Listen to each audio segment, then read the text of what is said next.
Hello नमस्कार, मैं doctor Rajneesh Kumar आप सभी का एक बार फिर से हार्दिक स्वागत करता हूं। ये वीडियो लेक्चर में हम चर्चा करेंगे Himachal Pradesh public service commission के थ्रू होने वाले असिस्टेंट प्रोफेसर की परीक्षा के ऊपर। उम्मीद है कि आप सभी लोग ऐसे फॉर्म को अप्लाई कर चुके होंगे और अपनी तैयारी को लेकर भी अलर्ट हो चुके होंगे और तमाम जो भी किताबें आपके विषय से संबंधित हैं या फिर हिमाचल प्रदेश जनरल स्टडीज से संबंधित किताबें हैं उनको भी पढ़ने की कोशिश कर रहे होंगे। तो इस परीक्षा को देने का मेरे पास 3 बार का अनुभव है और उन अनुभवों के आधार पर मैं भी कुछ महत्वपूर्ण चीज़ों पर बातचीत करूंगा जो कि आपके आगामी परीक्षा के दृष्टिकोण से आपके लिए हेल्पफुल हो सकती है। तो सबसे पहले हम बातचीत करते हैं इसके परीक्षा पैटर्न के ऊपर। जब आप हिमाचल प्रदेश लोक सेवा आयोग की वेबसाइट को देखेंगे तो उसमें जो विज्ञापन वाला पोर्शन है उसमें अलग अलग विषयों का विज्ञापन अलग अलग फोल्डर में निकला हुआ है, लेकिन जो परीक्षा का पैटर्न है सबके लिए सेम है। तो यहाँ पर 2 तरीके का एग्जाम जो सिलेक्शन प्रोसेस है बताया गया है। पहला है कि स्क्रीनिंग प्रिलिमिनरी एग्जाम होगा आपका और दूसरा है पर्सनालिटी टेस्ट होगा। तो ये सभी विषयों के लिए। इसके बाद इसके जो परीक्षा पैटर्न की बात है तो इसमें 100 क्वेश्चंस होंगे ऑब्जेक्टिव पैटर्न पे, 2 घंटे का एग्जाम होगा और मल्टीपल चॉइस क्वेश्चन के आधार पर ये एग्जाम लिया जाएगा। और जो सिलेबस का रेशियो बांटा गया है वो 70, 14, 8 और 8 के पैटर्न पर बांटा गया है। हालांकि इससे पहले जब एग्जाम हुआ करता था तो 90 क्वेश्चन सिलेबस आपके विषय से होता था और 10 क्वेश्चन वहाँ के जीएस से होता था। ठीक है, लेकिन इस बार यहाँ पर इस चीज़ को चेंज किया गया है और बताया गया है कि 70 क्वेश्चन आपके सब्जेक्ट से संबंधित प्रश्न होंगे, 14 क्वेश्चन प्रोफिशिएंसी इन कंसर्न्ड लैंग्वेज पर आधारित होंगे, यानी कि आपको भाषा को चुनना होगा। वो हिंदी हो सकता है, अंग्रेजी हो सकता है, संस्कृत हो सकता है। खासतौर से जब भी भाषा परीक्षण की बातचीत की जाती है तो चाहे वो डीएसएसबी का एग्जाम हो चाहे अन्य जगहों पर 2 ही भाषाओं के भाषा कौशल के बारे में जानकारी ली जाती है, वो है हिंदी और अंग्रेजी। तो इसमें से आपको एक चुनना है। खासतौर से इसमें बेसिक स्तर पर सवाल पूछे जाते हैं, तो 14 सवाल इसमें रहेंगे। 8 question general studies current affair Himachal Pradesh से रहेंगे। मात्र 8 क्वेश्चन रहेंगे जो कि जनरल अवेयरनेस से रहेंगे और करंट अफेयर हिमाचल प्रदेश से संबंधित। 8 question general awareness current affair आप नेशनल इंटरनेशनल लेवल पर रहेंगे, अंतर्राष्ट्रीय और अंतर्राष्ट्रीय लेवल के सवाल इसमें रहेंगे। यानी कि जो करंट अफेयर से जुड़े हुए हैं तो बड़ी मुश्किल है कि इन 8 क्वेश्चंस के लिए कौन सी किताब पढ़ी जाए, कैसे पढ़ी जाए, इसको लेकर आपके मन में तमाम सवाल आ रहे हैं। तो पहले इस पैटर्न को हम देख रहे हैं। नीचे लिखा गया कि स्क्रीनिंग टेस्ट जो होगा वो केवल हिंदी लैंग्वेज में होगा, हिंदी लैंग्वेज ओनली। तो हिंदी से पढ़ने वाले विद्यार्थियों को या फिर हिंदी मीडियम में पढ़ने वाले विद्यार्थियों के लिए ये एक अच्छी खबर है। बाकी नीचे सब जानकारी अलग अलग दी गई है। अब हम बात करते हैं इसके जो भी सिलेबस है उसके ऊपर। सिलेबस में आप जब वेबसाइट पर जाएंगे तो यहाँ पर एक फोल्डर बनाया गया जो कि सिलेबस का फोल्डर है और इसमें भी अलग अलग विषयों के अलग अलग सिलेबस दिए गए हैं। आप देख रहे हैं 2 फोल्डर यहाँ पर बनाया गया है, सिलेबस का और प्रीवियस क्वेश्चन पेपर। तो हम पहले सिलेबस को क्लिक करते हैं। तो आप देख रहे हैं कि इसमें single tier state eligibility test का दिया हुआ है, 2 tier screening test, 3 tier screening test. तो हम 2 टीयर वाले में करते हैं क्योंकि हमारा जो एग्जाम है ये 2 पर है, एक तो रिटेन है फिर इसके बाद पर्सनालिटी टेस्ट के ऊपर है, तो इसलिए ये 2 में हो जा रहा है कन्वर्ट। और यहाँ पर अलग अलग परीक्षाओं के अलग अलग यहाँ पर फॉर्म दिए गए हैं। तो खास तौर से हम देखते हैं जो assistant professor syllabus for the post of assistant professor various discipline in the department of higher education, ये दिया गया है। ठीक है, तो ये जब सिलेबस यहाँ पर खुल रहा है तो ये वही पुराना पैटर्न पे खुल रहा है।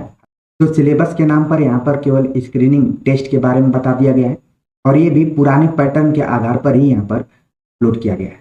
तो हम देखते हैं कि अगर हम तैयारी करना चाहते हैं हिंदी विषय से संबंधित तो इसके लिए जो यहाँ पर सेट का एग्जाम हुआ है उस सेट के एग्जाम के सिलेबस को हम देखेंगे जिससे कि हमें एक आइडिया मिल जाएगा कि हिंदी विषय का सिलेबस कैसा हो सकता है, क्योंकि किसी भी स्टेट का जो भी सेट का एग्जाम होता है, स्टेट एलिजिबिलिटी टेस्ट का सिलेबस होता है, लगभग वही सिलेबस हमें उस स्टेट के हायर एजुकेशन डिपार्टमेंट का भी सिलेबस दिखाई पड़ता है। तो यहाँ पर हम देख रहे हैं कि सेट का जो पाठ्यक्रम दिया गया है वो एकदम यूजीसी नेट के पाठ्यक्रम को यहाँ रखा गया है, और इकाई 1 जो नेट के पाठ्यक्रम में है यहाँ पर भी दिखाई पड़ रहा है। उसी तरीके से 2 दिखाई पड़ रहा है। आप अगर नेट का सिलेबस देखे होंगे तो पूरा सिलेबस यही दिखाई पड़ रहा है यहाँ पर। ठीक है, तो इस तरीके से पता चल रहा है कि आपको अगर असिस्टेंट प्रोफेसर की तैयारी करना है तो इसी सिलेबस के अकॉर्डिंग आपको करना पड़ेगा। जो हिंदी से इतर के विद्यार्थी हैं वो भी यहाँ के सिलेबस को देख सकते हैं, क्योंकि यहाँ पर नेट का जो सिलेबस बनाया गया वो नेट के सिलेबस को वो रख लिया गया। तो एक आइडिया आपको लग गया होगा। आगे हम बातचीत करते हैं कि सिलेबस देख लिया, पैटर्न देख लिया, तो हम अगर कौन कौन सी बुक्स पढ़ रहे हैं तो ज़्यादा इजीली हम उसे तैयार कर सकते हैं। तो देखा जाए तो मुख्य रूप से मैंने हिंदी साहित्य के लिए कुछ किताबों को यहाँ पर लिखा है, जिसमें कि पहली बुक का नाम है हिंदी साहित्य का इतिहास रामचंद्र शुक्ल का। क्योंकि जब मैं परीक्षा में बैठा था और क्वालिफाई भी किया था, इंटरव्यू भी दिया था, तो उस समय के जो प्रश्न पत्र बनते थे उसमें ज़्यादातर आचार्य रामचंद्र शुक्ल की बुक को ही आधार बनाकर पेपर सेट किए जाते थे। तो ये किताब आपके लिए काफ़ी इम्पोर्टेंट है, इसको आप जरूर रिवाइज करके जाइए, या फिर जो इस चैनल पर अपलोडेड कंटेंट है उसको जरूर एक बार रिवीजन करके जाइए, देख कर जाइए। दूसरी बुक है हिंदी साहित्य का दूसरा इतिहास बच्चन सिंह का, इस किताब को भी एक बार जरूर आप देख लेंगे। तीसरी बुक है हिंदी साहित्य और संवेदना का विकास राम स्वरूप चतुर्वेदी की, और चौथी किताब है हिंदी साहित्य का इतिहास डॉक्टर नगेंद्र की। तो जब भी प्रामाणिक किताबों की बात होती है और कोई विधिवत तरीके से तैयारी करना चाहता है तो इन मूल किताबों को पढ़ना बहुत ही जरूरी है। अगर पाश्चात्य काव्यशास्त्र की बात करें तो भारतीय एवं पाश्चात्य काव्यशास्त्र सत्यदेव चौधरी की बुक को आप पढ़ सकते हैं। इसके अलावा दूसरी बुक पढ़ने की जरूरत नहीं है। अगर आपके पास ऊपर की तीनों चारों किताबें नहीं हैं इतिहास से संबंधित, तो जिस्ट के रूप में आप जैसा कि जानते हैं कि हिंदी भाषा एवं साहित्य का इतिहास सरस्वती पांडे और गोविंद पांडे द्वारा लिखी गई जो गाइड नुमा किताब है, वन लाइनर किताब है, जो कि कम समय में आप इसको पढ़ सकते हैं और आपके पास होगी भी, और शॉर्टकट तैयारी करना चाहते हैं तो इस बुक को देख सकते हैं। हालांकि बदलते हुए पैटर्न को भी ध्यान में रखना चाहिए, क्योंकि जब मैंने परीक्षाएं दी थी तो उस समय सन 2012, 13 और 15 का समय था, जो कि अब लगभग एक दशक पुराना होने के करीब है। तो हो सकता है कि बदले हुए पैटर्न पर सवाल पूछा जाए, जैसे कि वर्तमान समय में यूपी में अगर कोई एग्जाम आप दिए होंगे, राजस्थान में दिए होंगे, या फिर नेट का जो पेपर आ रहा है उस आधार पर अगर होगा तो फिर दिक्कत हो जाएगी। ठीक है, तो इस तरीके से हमें ऊपर की जो प्रामाणिक किताबें हैं उनके विषय वस्तु को भी ठीक से समझ कर जाना होगा, जिससे कि मन में कोई कंफ्यूजन ना हो। दूसरा जो प्रश्न पत्र जीएस के बारे में दिया गया था, तो मन में आता है कि हिमाचल प्रदेश सामान्य अध्ययन की तैयारी हम कैसे करें। तो जो बच्चे हिमाचल प्रदेश से जुड़े होंगे उनके लिए तो बहुत सारी चीज़ें परिचित होंगी, उनको ज़्यादा मेहनत करने की ज़रूरत नहीं है। ठीक है, तो वो वहाँ से निकलने वाली अच्छी किताबों के बारे में जानते होंगे। लेकिन जो मेरा अनुभव रहा है उसमें अगर आउटसाइडर बच्चे तैयारी कर रहे हैं या फिर वहाँ के ही बच्चे हैं, तो सबसे पहले वो हिमाचल प्रदेश की विकीपीडिया को जरूर एक बार देखें, चाहे वो हिंदी में देखें चाहे अंग्रेजी में देखें, एक बार जरूर देख कर जाएं, क्योंकि वो चीज़ें हमेशा अपडेट रहती हैं और आपको पढ़ने में भी कई नई महत्वपूर्ण जानकारियां मिलेंगी जो कि अन्य किताबों में मुश्किल है। और दूसरा पॉइंट है कि हिमाचल प्रदेश सामान्य अध्ययन के अगर क्वेश्चन पेपर मिल जाते हैं, पुराने क्वेश्चन पेपर और 5 सालों के, तो वो भी आपके लिए काफ़ी सहायतापूर्ण हो सकते हैं। इसके अलावा हिमाचल प्रदेश समग्र अध्ययन करके एक बुक है KS ठाकुर का, अगर वो आप चाहें तो खरीद सकते हैं। इसलिए मैं इस पर बहुत ज़्यादा जोर नहीं दे रहा हूँ, क्योंकि 8 क्वेश्चन आते हैं। देखा जाए तो इन 8 क्वेश्चंस के लिए आप इतना सब कुछ पढ़ेंगे तो हो सकता है कि आपके लिए लगे कि बहुत ज़्यादा है। ठीक है, तो ज़्यादा अंतर नहीं पड़ रहा है, क्योंकि आप अगर सामान्य कोई किताब खरीद कर भी अध्ययन कर लेंगे तो आपके लिए 8 क्वेश्चन में से 4-5 क्वेश्चन तो आप सही सही कर लेंगे। विकिपीडिया ही पढ़ लेंगे तो बहुत सारे क्वेश्चन आप सही कर पाएंगे। इसके अलावा जो दूसरा पार्ट है 8 क्वेश्चन के लिए, जो सामान्य अध्ययन की बात कही जा रही है, तो इसमें बेसिक ही क्वेश्चन पूछे जाएंगे जो कि लुसेंट से आप तैयार कर सकते हैं। और बाकी अगर आप किसी मासिक पत्रिका का अध्ययन करते हैं, चाहे वो घटना चक्र है चाहे क्रॉनिकल है, तो वो भी आपके काम में आ सकती है। पिछले 3 से 4 महीने में जो हिमाचल प्रदेश में कुछ गतिविधियां हुई हैं, उनको अगर आप अपने ध्यान में रखेंगे तो ज़्यादा बेहतर रहेगा।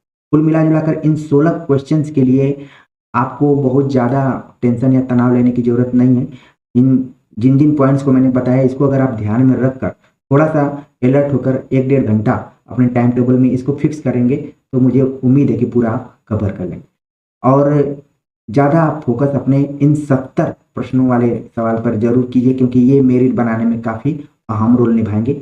और चैनल पर जितने भी वीडियो अपलोडेड हैं, यूजीसी नेट से संबंधित, प्रवक्ता से संबंधित पुराने क्वेश्चन पेपर हैं, उनको भी जरूर एक बार दूरा कर जाइए। यहाँ पर मैं एक पॉइंट दिया हुआ था कि पुराने प्रश्न पत्र को आप देखेंगे, तो जैसे ही मैं वेबसाइट यहाँ पर आपको दिखा रहा था कि आप जाएंगे सिलेबस वाले में, तो यहाँ पर 2 ऑप्शंस खुल रहे थे जहाँ पर दिया हुआ था, एक जगह सिलेबस दिया था और प्रीवियस ईयर क्वेश्चन पेपर। तो मैंने देखा कि इसमें आपके असिस्टेंट प्रोफेसर का यहाँ पर कोई ओल्ड क्वेश्चन पेपर नहीं दिखाई पड़ रहा है। इसका मतलब है कि इसको उन्होंने अपडेट नहीं किया है। लेकिन आप चाहें तो स्टेट एलिजिबिलिटी टेस्ट सन 2018 के क्वेश्चन पेपर को जरूर एक बार देख सकते हैं कि किस तरीके से हिमाचल प्रदेश लोक सेवा आयोग की परीक्षाओं में भी प्रश्न पूछे जा रहे हैं। इसके जो लेवल हैं वो थोड़ा देखना पड़ेगा कि किस हिसाब से पूछे जा रहा है। हालांकि जब मैं क्वेश्चन पेपर देख रहा हूँ तो पहले से इसका जो लेवल है थोड़ा सा बढ़ा हुआ है, ठीक है। तो इसका मतलब है कि थोड़ा सा हमें अलर्ट, हालांकि 1 लाइनर ही पूछा गया, बहुत ज़्यादा इसमें विकल्पों को बढ़ाकर नहीं पूछा गया है। तो सामान्य तौर से ही आपको तैयारी करना है। और पुराने क्वेश्चन पेपर को मैंने अपने चैनल पर अपलोड भी किया है, वहाँ पर आप जाकर देख भी सकते हैं। और आगे जैसे ही परीक्षा की डेट निर्धारित हो जाती है या फिर उससे पहले ही हम कोशिश करेंगे कि जो भी हमारे पास 3 वर्ष के पेपर है उसको हम सॉल्व कराएं। मैंने 1 साल का पेपर सॉल्व कराया है, 2 साल के और बचे हुए हैं, उन पर भी हम काम कर देंगे, ठीक है। तो उम्मीद है कि अब आप हिमाचल प्रदेश लोक सेवा आयोग की परीक्षा को लेकर बहुत चिंतित नहीं होंगे। जिन जिन चीज़ों को मैंने बताया वो आप अपने दिमाग में रखिए और अपने कॉन्फिडेंस को बरकरार करके रखिए। टाइम टेबल बना लीजिए, उसमें कुछ समय हिंदी साहित्य को रखिए, कुछ समय वहाँ के जो भी जीएस और करंट अफेयर से संबंधित सवाल पूछे जाएंगे उनके लिए रखिए। अपना हिंदी साहित्य वाला पोर्शन एकदम से मजबूत करके रखिए, क्योंकि मेरिट बनाने में उसी का ज़्यादा योगदान रहेगा। और जो भी जीएस वाले क्वेश्चंस होते हैं, अगर उसमें आप अच्छा परफॉर्मेंस कर दे रहे हैं तो आप मानिए लीड करके चल रहे हैं।